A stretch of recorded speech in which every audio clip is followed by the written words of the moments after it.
Welcome students. Today we will discuss the sixth lecture based on the number system.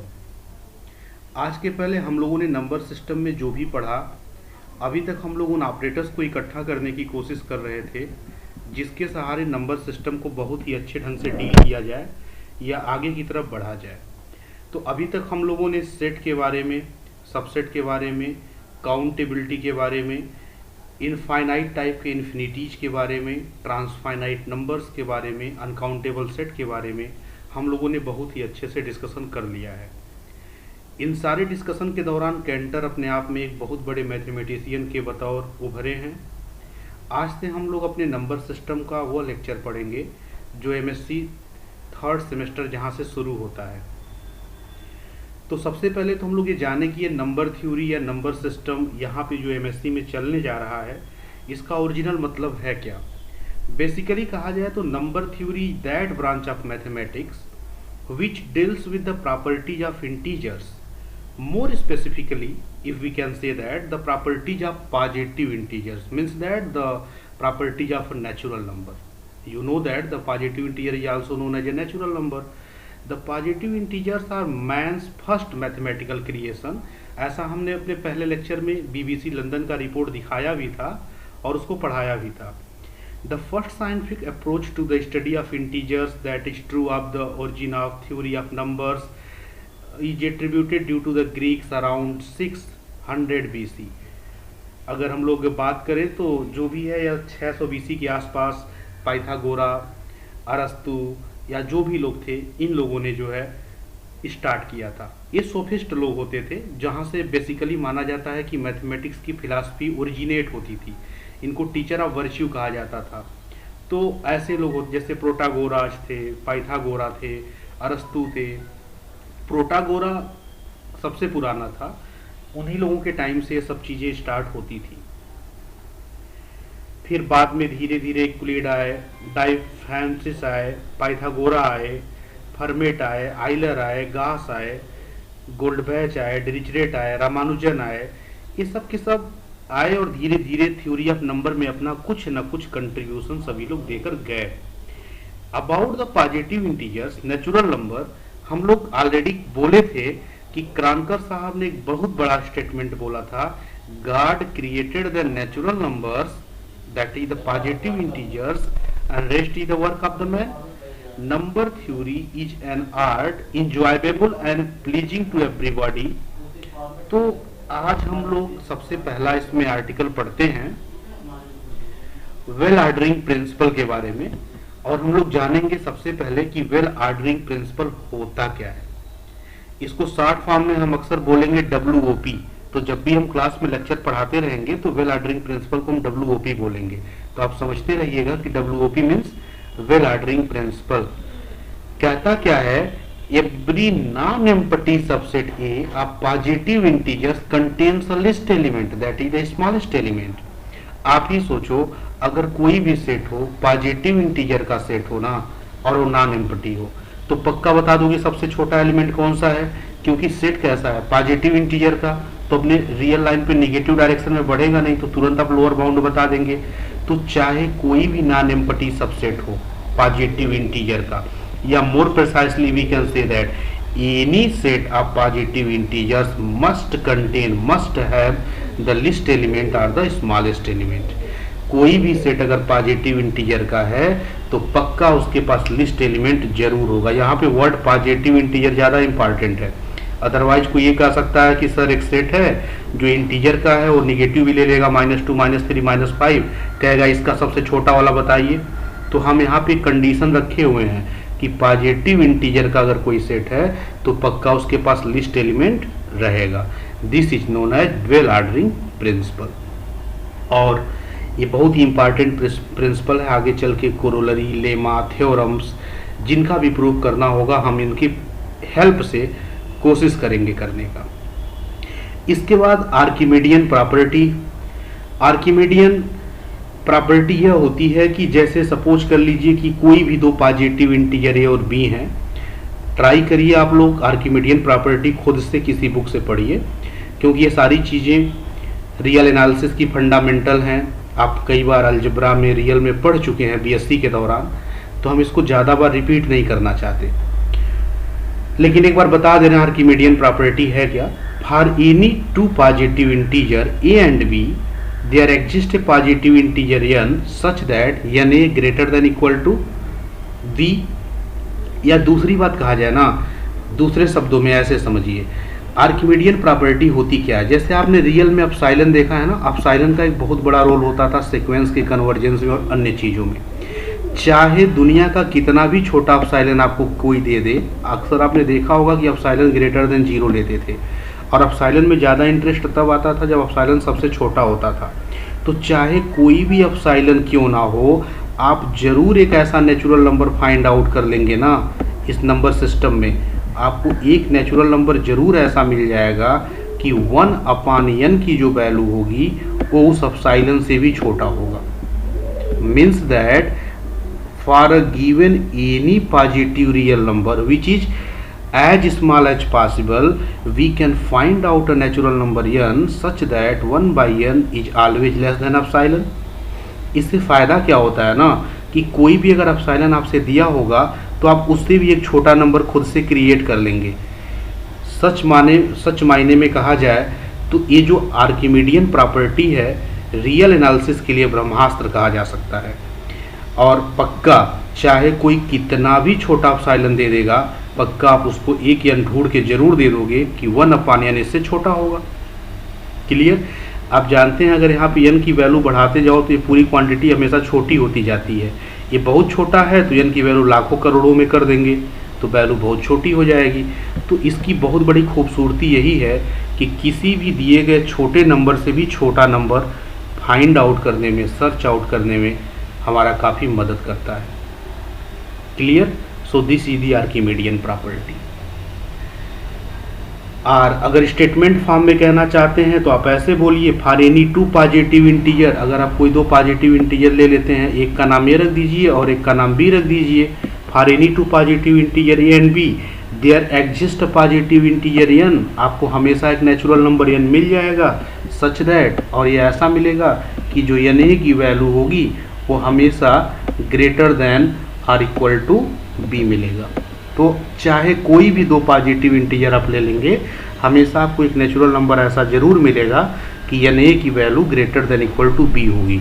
इसी को हम लोग Archimedean property बोलते हैं। क्लियर। नेक्स्ट, आप टर्मिनोलॉजी से बहुत परिचित हैं।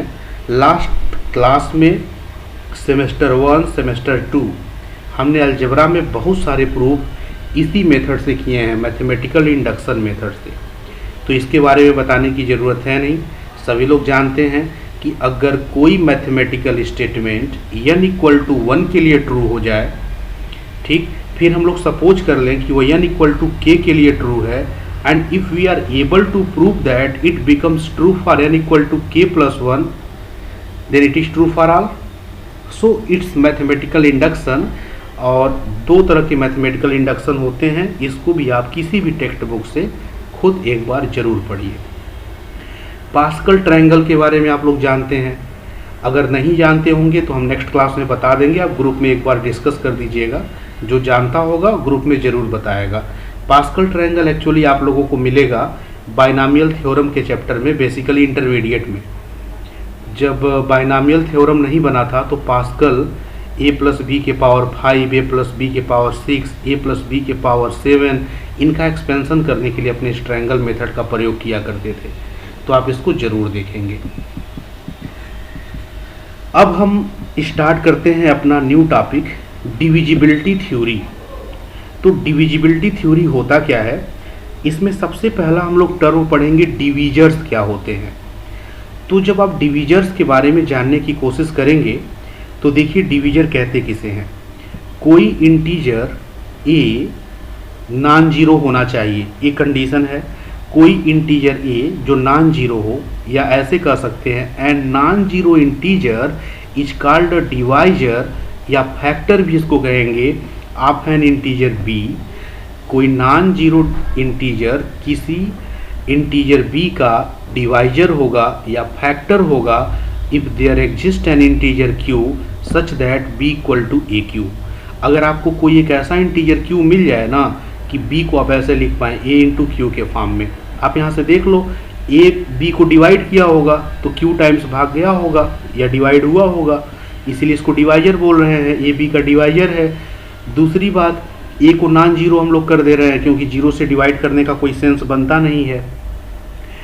दूसरी बात, आप देखिए बी को जब तोड़ा गया है दो हिस्सों में ना तो ए के फैक्टर के फॉर्म में लिखा गया, इसीलिए हम लोग इस ए को इस बी का फैक्टर भी कहते हैं। Clear? So a non zero integer is called a divisor और a factor of an integer b if there exist another integer q. आपको कोई ना कोई एक ऐसा इंटीजर जरूर मिल जाए जिसके प्रोडक्ट के फॉर्म में आप बी को लिख पाएँ। क्लियर पूरी बात? नेक्स्ट देखिए, अब हम लोग कहेंगे कि ये जो होगा बी का डिवाइजर होगा और इसको डिनोट ऐसे करते हैं, नोटेशन आप लोग कई बार देख चुके हैं क्लासेस में। और हम लोग बी को कहेंगे ये इंटीग्रल मल्टीपल है ए का, क्योंकि आप यहाँ पर देखिए ए के साथ किसी इंटीजर से मल्टीप्लाई है, इसीलिए हम लोग कहेंगे बी जो है इंटीग्रल मल्टीपल है किसका? ए का। क्लियर पूरी बात? एक क्वेश्चन आपको हम होमवर्क के तौर पे दे रहे हैं, आप लोग इसको करके दिखाएंगे ग्रुप में। प्रूफ करना है कि जो रिलेशन ऑफ डिविजिबिलिटी है, मतलब अगर आप सेट ऑफ इंटीजर में बात करें, कोई non zero integer A B को डिवाइड करता है तो ये रिलेशन ऑफ डिविजिबिलिटी बना। आपको शो करना है कि relation of divisibility equivalence relation होता है।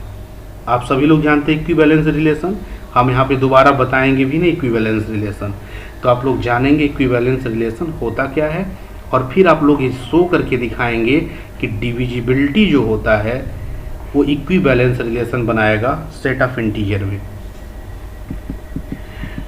नेक्स्ट कुछ हम इम्पॉर्टेंट रिजल्ट को यहाँ पे सर्च आउट करके लिखे हुए हैं। पहला कि for any integers A B C D, अगर आप कोई भी इंटीजर 4 ले लीजिए ना ए बी सी डी, तो उस केस में वो इंटीजर ए जो है हमेशा जीरो को डिवाइड करेगा। ख्याल होना चाहिए यहाँ पे जो है नॉन जीरो होना चाहिए। क्लियर? जिससे हम लोग डिवाइड कर रहे हैं, 1 हमेशा डिवाइड करता है, सब ऑब्वियस सी बात है। कोई भी इंटीजर अपने आप को हमेशा डिवाइड करता है। अगर ए बी को डिवाइड कर रहा है, सी डी को डिवाइड कर रहा है, तो इन दोनों का प्रोडक्ट जो है बी डी को डिवाइड करेगा। ये भी क्लियर है। ए बी को डिवाइड कर रहा है, बी सी को डिवाइड कर रहा है, तो ए सी को डिवाइड करेगा। ट्रांजिटिविटी जब आप इक्विवेलेंस दिखाएंगे तो उसमें ये मिलेगा। ए अगर बी को डिवाइड कर रहा है, ए अगर सी को डिवाइड कर रहा है, तो पक्का A B X plus C Y को भी डिवाइड करेगा, चाहे आप कोई भी दो इंटीजर ले लेंगे। क्लियर पूरी बात? ऐसा क्यों होगा सोचिए। ऐसा इसलिए होगा, अगर ए बी को डिवाइड करेगा तो पक्का बी को जब फैक्टराइज करोगे ना तो उसमें ए जरूर नज़र आएगा। कोई भी नंबर किसी नंबर को जब डिवाइड करता है तो पक्का इस दूसरे वाले नंबर को जब फैक्टर करोगे ना तो उसमें ए जरूर अपीयर होगा, तभी तो डिवाइड करेगा। ऐसे अगर ए सी को डिवाइड कर रहा है तो गारंटी है इसके भी फैक्टर में ए कहीं ना कहीं अपीयर होगा। अब सोचिए, जब आप B X plus C Y लिखे हैं तो बी के फैक्टर में भी ये होगा और सी के भी फैक्टर में ये होगा, तो इन दोनों में ना आप ए को कॉमन ले लो तो पक्का ये उस वाले ए को क्या करेगा? डिवाइड कर देगा। इसीलिए ये हमेशा इसको डिवाइड करेगा, चाहे एक्स वाई कोई भी इंटीजर क्यों ना हो। अब हम लोग आते हैं अपने सबसे इम्पॉर्टेंट रिजल्ट पे, और गारंटी है कि एग्ज़ाम में इसके आने की संभावना सबसे ज़्यादा है। Division algorithm. एक्चुअली अगर हम लोग बोले ना तो एल्गोरिदम कहते किसे हैं?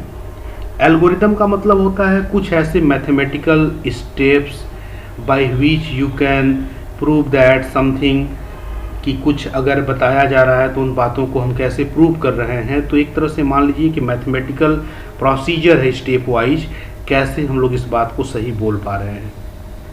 तो डिवीजन एल्गोरिदम हम लोग यहाँ पे ध्यान से देखते हैं होता क्या है। वैसे आप लोग बचपन में भी पढ़े हैं कि अक्सर आपने देखा होगा ना कि जब हम लोग भाग देते थे, डिवाइड करते थे, तो जब अगर हम लोग किसी नंबर ए से डिवाइड करते थे, सपोज कर लिया हमने किसी नंबर बी को डिवाइड किया और सपोज कर लिया क्यू टाइम्स अगर डिवाइड हुआ, आर रिमाइंडर बचा, तो लोग कहते थे चेक करने का तरीका क्या होता था।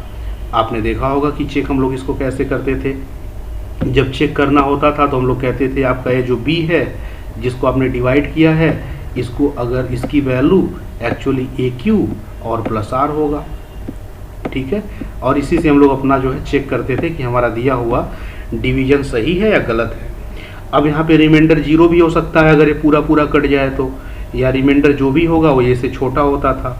तो ये हम लोग जो बचपन में पढ़े थे तब तो हम लोग नहीं कभी सोचे इसको प्रूफ करना है कि ये सही होगा, लेकिन आज के डेट में हम लोग इसको प्रूफ करेंगे कि जिससे हम लोग अपने भाग को चेक करते थे क्या वो सही है या फिर वैसे ही हम लोग चेक करते थे।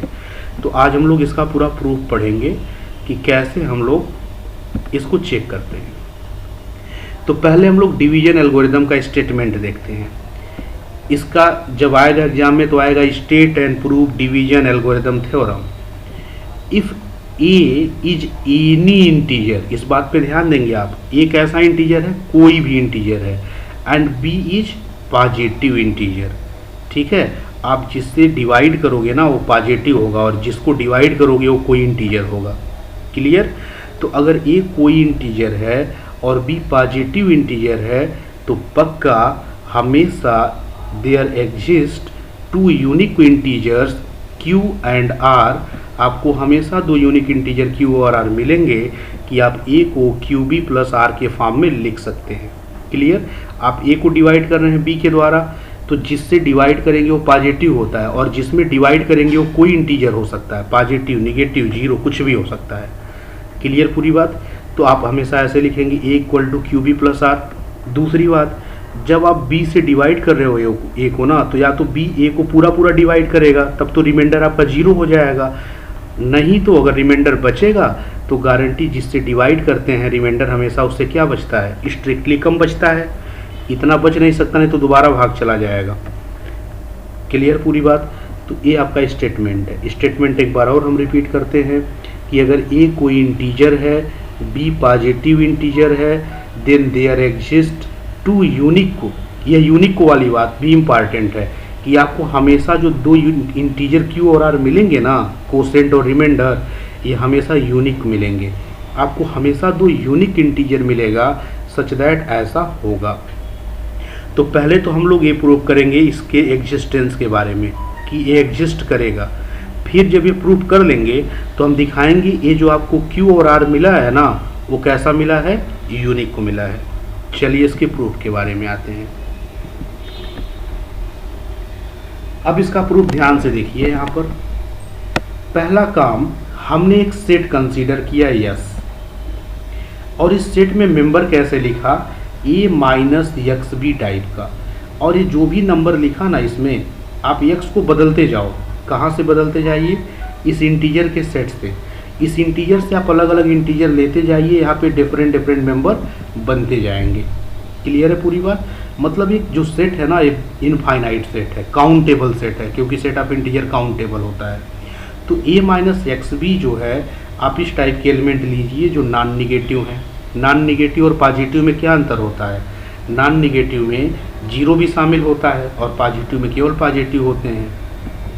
अब ये आइडिया देखिए कहाँ से आया। यहाँ पे आपको देखने को मिल रहा है ना, a माइनस अगर क्यू बी उधर कर दीजिए तो a माइनस क्यू बी बनेगा और ये रिमाइंडर होगा।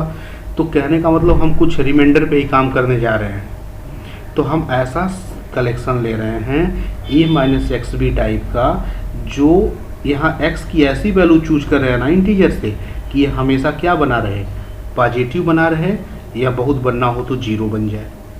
क्लियर। आप x को बदलते जाओ और ऐसे बदलो z से कि ये पूरी की पूरी क्वांटिटी कैसी बनी रहे, पॉजिटिव बनी रहे या फिर 0 बना रहे। क्लियर पूरी बात। ये तो ऑब्वियस से बात है कि जो हमारा सेट यस होगा वो नॉन एम्प्टी होगा। पक्का। क्यों नॉन एम्प्टी होगा, आप यहाँ से कोई भी इंटीजर ले लो, ये आपका कैसा नंबर है, कोई भी नंबर है, आप यहाँ से एडजस्ट कर लेंगे, है ना, पॉजिटिव निगेटिव लेकर के पूरे को हम लोग किसी तरह से पॉजिटिव बना देंगे। तो ये तो गारंटी है कि इसमें कोई ना कोई मेंबर तो ज़रूर आएगा। किसी भी तरीके से हम x को ऐसा एडजस्ट कर देंगे, कोई ना कोई ज़रूर आ जाएगा। या आप x को ऐसे नंबर लेते जाइए, बहुत सारे पॉजिटिव नंबर इसमें मिलेंगे। तो ये जो सेट है ना वो नॉन एम्प्टी है। और दूसरी जो बहुत बड़ी बात है कि सेट नॉन निगेटिव इंटीजर्स का है। पक्का, क्योंकि इसमें पॉजिटिव नंबर है या फिर 0 है।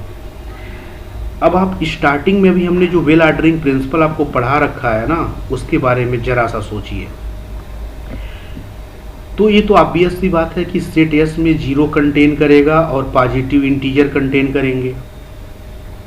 क्लियर, सेट एस में जीरो कंटेन करेगा और पॉजिटिव इंटीजर कंटेन करेंगे, या ऐसा हो सकता है कि एस के अंदर केवल पॉजिटिव इंटीजर कंटेन करे। अब ये जो हम वर्ड बोल रहे हैं, देखिए यहाँ दो शब्द बोल रहे हैं कि सेट एस में या तो जीरो होगा, सेट एस में जीरो होगा और पॉजिटिव इंटीजर्स होंगे, या दूसरी बात हम कह रहे हैं कि सेट एस के अंदर केवल और केवल पॉजिटिव इंटीजर्स होंगे। अब देखिए केवल पॉजिटिव इंटीजर्स क्यों होंगे? हो सकता है कि आपको कोई एक्स ऐसा मिले ही ना जेड में कि जिसके लिए पूरी वैल्यू जीरो बने, तो ऐसे सिचुएशन में एस के अंदर कभी जीरो आएगा ही नहीं, जो भी आएगा केवल क्या आएगा, पॉजिटिव आएगा। इसीलिए एस के पास दो संभावना है, या तो एस के अंदर जीरो मिल जाए और सारे पॉजिटिव बहुत सारे मिले, या तो हो सकता है कि जीरो मिले ही ना, केवल पॉजिटिव मिले। यही दो केस बनेगा। अब देखिए, अगर हम लोग वेल ऑर्डरिंग प्रिंसिपल का यूज करें, अगर यस के पास केवल पॉजिटिव इंटीजर्स हो और यस नॉन एम्प्टी ऑलरेडी है, तो आप वेल ऑर्डरिंग प्रिंसिपल WOP जानते हैं।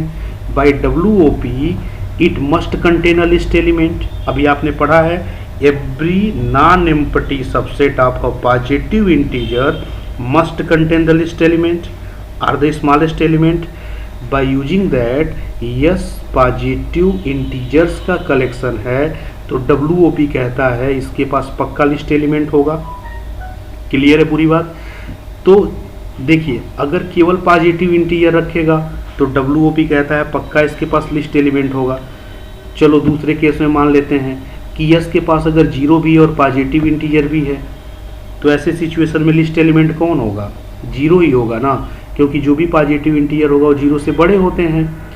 देखो, अगर आप केवल इसी केस को लेकर चलते कि yes contain zero and positive integer, तो पक्का पूरे सेट में सबसे छोटा वाला एलिमेंट हमेशा कौन बनता? जीरो बनता। तब तो ये लिस्ट एलिमेंट बोलने की नौबत ही नहीं आती।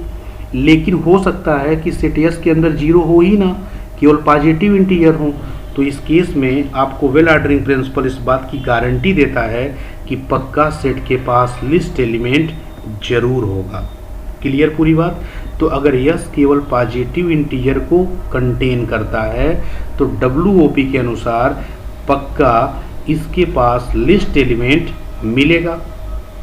ठीक है, तो दोनों केस में जीरो रहेगा और पॉजिटिव इंटीजर रहेंगे, ये वाला केस एक, और दूसरा केवल पॉजिटिव इंटीजर रहेगा। दोनों केस में आपको लिस्ट एलिमेंट मिल जा रहा है। पहले केस में तो हमेशा जीरो मिलेगा और दूसरे वाले केस में आपको कोई एक नंबर मिलेगा। तो जीरो मिलेगा तो ज़्यादा इंटरेस्ट है नहीं, क्योंकि रिमाइंडर जीरो हो जाएगा। चलिए, अब यहाँ पे हम लोग देखते हैं। सपोज कर लिया कि जो हमको लिस्ट एलिमेंट मिला ना, उस लिस्ट एलिमेंट का नाम R है। ये लिस्ट एलिमेंट मिल किस में रहा है? S में। यस में रहने वाले लोग होते कैसे हैं? यस में रहने वाले लोग ऐसे होते हैं, यहाँ पे आप देख सकते हैं कि यस में जो रहेगा ना, उसका चेहरा शकल कुछ ऐसा होगा, A-XB टाइप का। ठीक, तो कोई ना कोई यहाँ वैल्यू जरूर इंटीजर की मिली होगी, जिसके लिए सबसे छोटा एलिमेंट बना होगा। तो मान लिया कि वो x की वैल्यू Q रही होगी, जिसके लिए इस सेट के अंदर सबसे छोटा वाला एलिमेंट मिला होगा। देखिए, जेड से आप डिफरेंट वैल्यू निकाल रहे होंगे, यहीं पर पुट कर रहे होंगे। तो सपोज कर लो कि जिस नंबर के लिए सबसे छोटा एलिमेंट मिला ना, उसका नाम Q है। आपने Q को यूज कर लिया, तो हमने यहाँ पे लिखा, सपोज कर लिया कि सबसे छोटा एलिमेंट R है, तो R पक्का देखने में A-XB टाइप का होगा। और हमने कह लिया कि for some x equal to Q के लिए आपको A वाला R मिल गया। यहाँ तक बात क्लियर? और यहाँ पे कोई किसी को कोई समस्या नहीं। अब यहाँ से एक काम करिए, A की वैल्यू निकाल दीजिए, तो क्या मिलेगा? R प्लस Q भी मिलेगा या BQ प्लस R मिलेगा। एडजस्ट कर दिया। आपका ये जो R है ना, जो रिमाइंडर है, आप देख रहे हैं यहाँ से कि या तो जीरो होगा या तो जीरो से बड़ा होगा। जीरो भी हो सकता है और जीरो से बड़ा भी हो सकता है। जीरो इस वाले केस में आएगा ना, जब जीरो और पॉजिटिव इंटीजर होंगे, और बड़ा कौन से केस में आएगा? जब केवल पॉजिटिव इंटीजर होंगे। तो दोनों संभावनाएं यहाँ पे चल रही हैं। तो ये इस तरीके से आप लिख सकते हैं।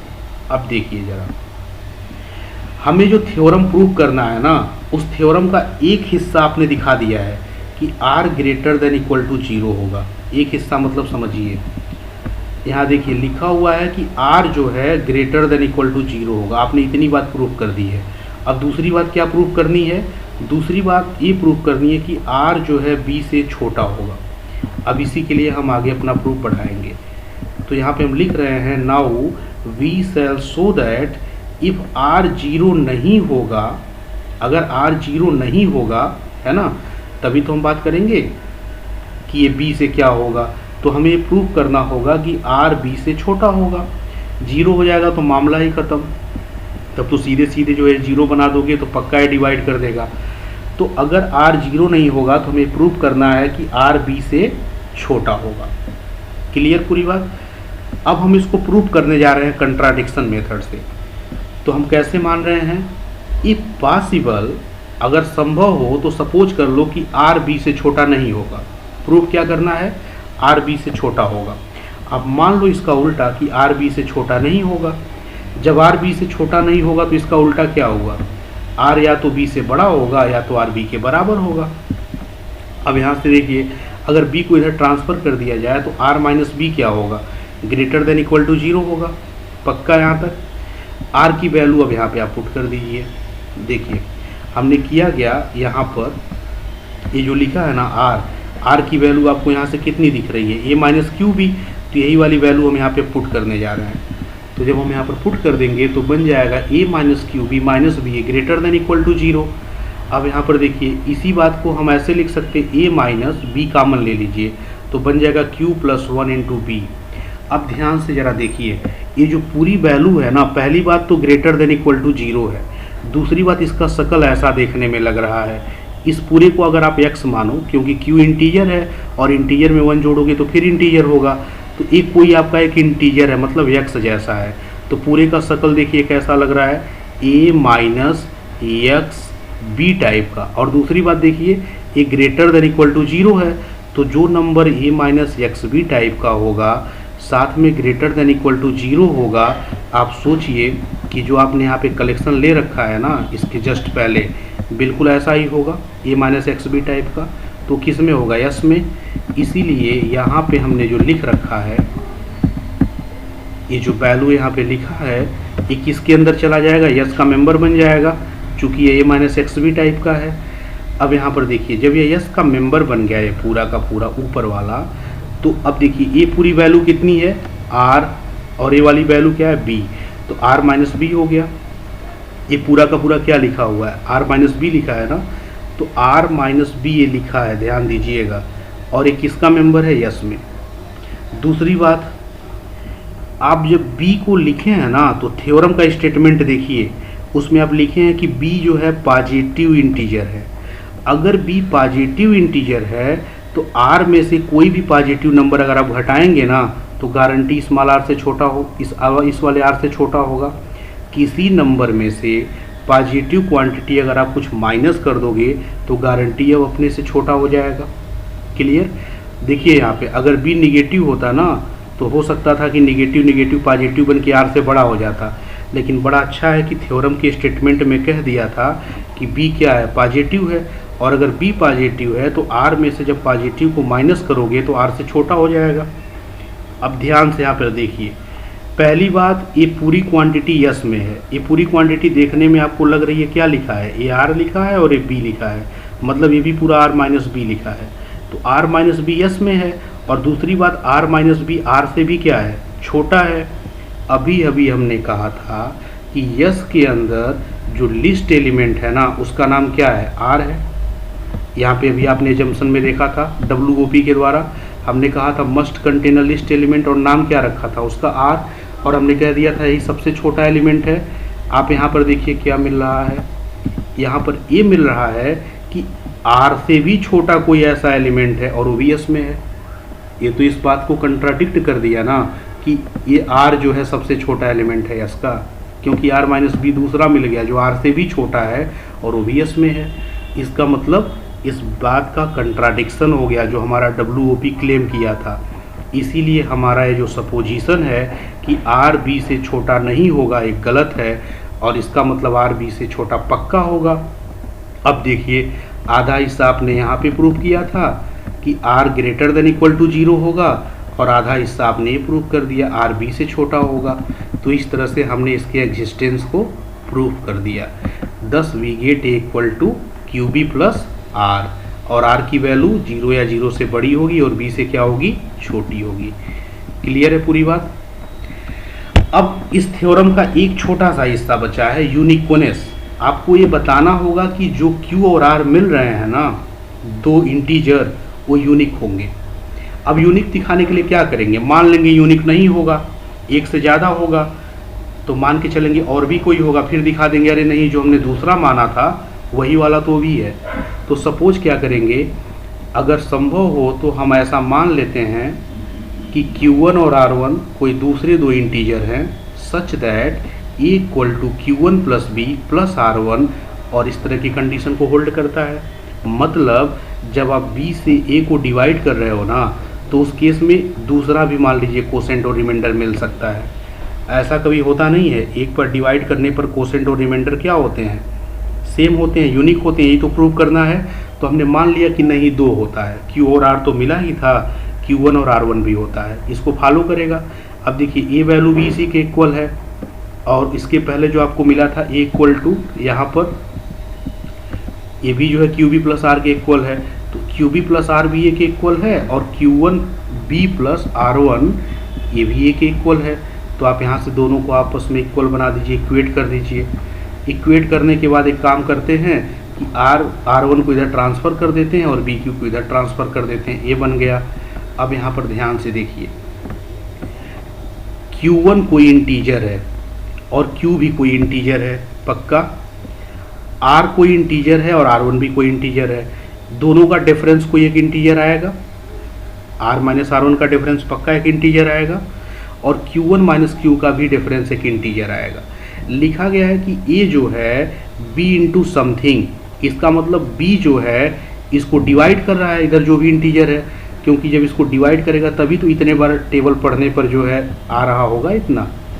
देखिए यहाँ पे लिखे हुए का मतलब यह है, अगर हम बात करें तो इसका सीधा सा मतलब है कि R माइनस R1 को B डिवाइड करेगा, क्योंकि जब B डिवाइड करेगा तो कितने बार टेबल पढ़ने पर इकट्ठा होगा, Q1 माइनस Q बार, तभी तो हम ऐसा लिख पा रहे हैं, तभी तो आया होगा इक्वल टू कितना आया होगा, इक्वल टू आया होगा Q1 माइनस Q। मतलब इतने बार हम B का टेबल पढ़ेंगे तो आपको आंसर इतना मिल जाएगा, मतलब इसको ये कट देगा, इतने बार में कट कर देगा। अब जरा सोचिए यहाँ पे कि इससे, इस लाइन से निष्कर्ष ये निकल रहा है कि B जो है डिवाइजर है किसका, R माइनस R1 का। R भी B से छोटा था और R1 भी B से छोटा था पक्का, R भी B से छोटा था और R1 भी B से छोटा था, तो दोनों का डिफरेंस भी क्या होगा, वो भी B से छोटा होगा। अब अगर दोनों का डिफरेंस भी अगर B से छोटा होगा और B अपने से छोटे नंबर को डिवाइड कर रहा है, बताइए मैथमेटिक्स में कोई नंबर अपने से छोटे नंबर को कब डिवाइड कर सकता है, 5 4 को डिवाइड करेगा, 5 बड़ा है ना, अपने से छोटे को डिवाइड नहीं कर सकता, 5 3 को भी डिवाइड नहीं कर सकता, 5 2 को भी डिवाइड नहीं कर सकता, 5 1 को भी डिवाइड नहीं कर सकता, 5 0 को डिवाइड कर देगा। तो जब भी कहीं मैथमेटिक्स में ऐसा दिखे कि कोई नंबर अपने से छोटे नंबर को डिवाइड कर दे, तो एक ही केस है और एक ही संभावना है जब वो डिवाइड करेगा, जब वो छोटा नंबर 0 बन जाए। इसके सिवाय कभी भी कोई बड़ा नंबर अपने से छोटे नंबर को डिवाइड नहीं कर सकता। जैसे कोई आपसे कहे क्या 6 5 को डिवाइड करेगा, नहीं करेगा, 6 4 को भी नहीं करेगा, 6 3 को भी डिवाइड नहीं करेगा, 2 को भी नहीं करेगा, 1 को भी नहीं करेगा, लेकिन 0 को सब डिवाइड करते हैं। तो जब भी कोई नंबर अपने से छोटे को डिवाइड करे ना, तो पक्का गारंटी है कि वो छोटा नंबर 0 ही रहा होगा। तो हम यहाँ पर लिखे हैं कि B डिवाइजर है R माइनस R1 का, जो कि संभव है ही नहीं, और ये संभव तभी होगा जब ये वैल्यू क्या बन जाए, 0 बन जाए। क्यों संभव नहीं है, क्योंकि R1 B से छोटा था, R B से छोटा था, तो दोनों का डिफरेंस भी B से छोटा होगा। अब इससे देखिए ये बात संभव तभी होगा जब ये क्या बन जाए, 0। तो नेक्स्ट स्टेप में हमने लिखा है therefore B can not be a divisor of R minus R1 unless R minus R1 क्या बन जाए, 0 बन जाए। मतलब B इसको डिवाइड कर ही नहीं सकता है। ये स्टेप तब तक सही नहीं होगा जब तक कि ये वैल्यू क्या ना बन जाए, 0 ना बन जाए। तो ये वैल्यू 0 करोगे तभी ये सही बनेगा। क्लियर पूरी बात। तो यहाँ से आपको ये क्या मिल गया 0, और जैसे 0 करेंगे r इक्वल टू क्या मिल जाएगा r1 मिल जाएगा। क्लियर है पूरी बात। तो यहाँ से हमको r इक्वल टू क्या मिल जाएगा r1 मिल जाएगा। तो आपने r equal to r1 prove कर दिया कि आपने कोई दूसरा जो रिमाइंडर माना था वो भी पुराने वाले के ही इक्वल है, मतलब एक ही है। इसका मतलब 2 नहीं मिलेगा, जो आप 2 माने थे दोनों एक ही थे। और जब आप यही r इक्वल टू r1 की वैल्यू इसी में रख दीजिए तो आपको क्या मिलेगा, ये 0 हो जाएगा। b into something equal to 0, b non 0 है, b 0 हो नहीं सकता, और 2 नंबर का मल्टीपल आपका इधर 0 बन रहा है, तो पक्का कौन 0 होगा, q1 माइनस q 0 होगा। और जब आप इसको 0 पुट करोगे तो क्या मिलेगा, q इक्वल टू q1 मिलेगा, क्योंकि b 0 है नहीं, स्टेटमेंट में कहा गया है। क्लियर। तो आपको q इक्वल टू क्या मिल गया, q1 मिल गया। तो आपको जो रिमाइंडर और कोसेंट मिले वो क्या मिल गए, यूनिक मिल गए। क्लियर पूरी बात। एक चीज़ आपके मन में डाउट हो रहा होगा कि हम जब प्रूफ कर रहे हैं तो बड़ी चालाकी के साथ यहाँ पे जब हम ले रहे हैं ना, तो फार सम x इक्वल टू q ही ले रहे हैं, क्योंकि जब हम स्टेटमेंट देख रहे हैं तो वहाँ पे q नज़र आ रहा है। पहले प्रूफ बना होगा तब तो स्टेटमेंट लोग दिए होंगे कि ऐसा होगा, इसीलिए पहले से यहाँ पे q मालूम है। आप कोई दूसरा भी नंबर ले सकते हैं तो आप स्टेटमेंट में बदल दीजिएगा उसी नंबर से। ठीक है। अब यहाँ पर देखिए जनरल q इसलिए लिखते हैं क्योंकि कोसेंट को डिनोट करता है। यहाँ पे 2 नोट है। पहला कि ये थ्योरम को हम लोग डिवीजन एल्गोरिदम कहते हैं, और दूसरी बात q को कोसेंट कहते हैं और r को रिमाइंडर कहते हैं, या रिमाइंडर का दूसरा नाम रेडिज्यू भी होता है, या इसी को रेडिज्यू कहते हैं। कब रेडिज्यू होगा, जब a से आप b को डिवाइड करेंगे। क्लियर पूरी बात। तो इसी के साथ ये लेक्चर हम कंप्लीट करते हैं। जो भी डाउट होगा आप जो है डिस्कस करेंगे, और इस थ्योरम को खूब अच्छे से आप लोग रेडी करिए, बहुत ही इंपॉर्टेंट थ्योरम है। कोई डाउट हो तो आप ग्रुप में डिस्कस करेंगे और पूछेंगे। Okay, thanks students.